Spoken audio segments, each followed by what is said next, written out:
This one from Bernadette from Colorado. Bernadette, nice to see you. Is it wise to date someone who does not have a stable financial situation? Great question. Going back to those theology majors, right? Yeah, I mean, it's a juicy question. It's hard because, when my husband and I were dating, like, he didn't have a very great financial situation, and Mhm. I did. I was more of the saver. I was the diligent budgeter. All of those things. And we talked about it. Here was really the way that I knew I could move forward. And of course, we had the big fight on the honeymoon because we have different financial personalities, etc. The way I knew I could move forward and that this wouldn't be the biggest mistake of my life was that my husband is such a humble man, Mm, and he's teachable, and he always wants to do better. If it's possible to grow or learn, he's all in. So he's not just set in his ways, stuck in a rut, Mr. I'm doing it my way and that's it. I knew that this was true about him, that he was the type of guy that if I asked him to read a book, Dave Ramsey's book, he would do it. And then he would actually start implementing it because if it was important to me, it would be important to him. So I saw that as one of the best traits, if for lack of a better term, sure. in a potential spouse. So that speaks more to me than somebody who's, just set financially, or, they Right. have a trust fund, or they've been handling everything perfectly. Is this somebody who wants to do better, who's willing to do the right things, to grow the skills, to do the budget, to get on the same page? You'll know that just through dating and discerning marriage with them, Right. if that's going to be true of them or not. And so that's why you have those conversations during those phases, because you can kind of figure that out.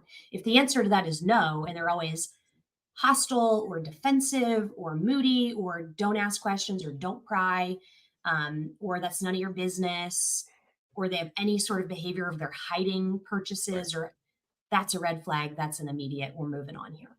100%.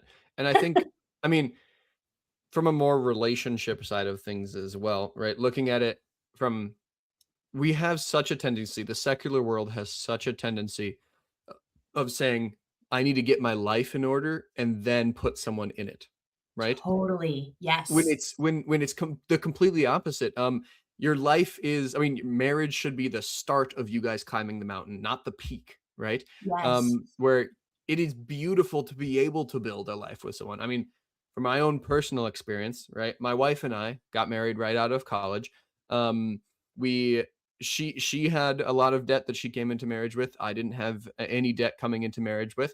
And we got to build our life literally from scratch, from Mhm. -1 to now, right? And it's such a beautiful thing to be able to build it up. So don't be afraid if someone is, not where you are financially, or if you're not where the other person is financially, because that, Yeah. you don't need to be equally burdened financially to have a successful marriage. I mean, again, myself and my wife, right? Mhm, We came mhm. together, we got married. We now just officially, we paid off, we became debt free as of Christmas, so very Hey, exciting. Um, congratulations. thank you.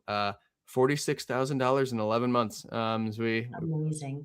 pounded it out, but at the same time, right? It's all about the ability to learn and grow, similar to Mhm, what you're saying with your husband, mhm, like the humility of your husband to be able to have those conversations and stuff like that. That's amazing, right? mhm. That's absolutely incredible.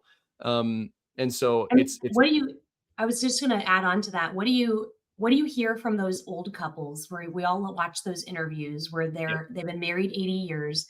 It usually starts with, "We got married young and dumb and Yeah. broke." Yep. That's pretty much how it always started, and their marriages are going on 70 years, and whereas what you pointed out, and I hadn't even realized that, of the let me find myself and then yoke myself to somebody. How Yep. often are those marriages working out? Exactly. Exactly. Nil. Like, Yep. not very often. Mhm.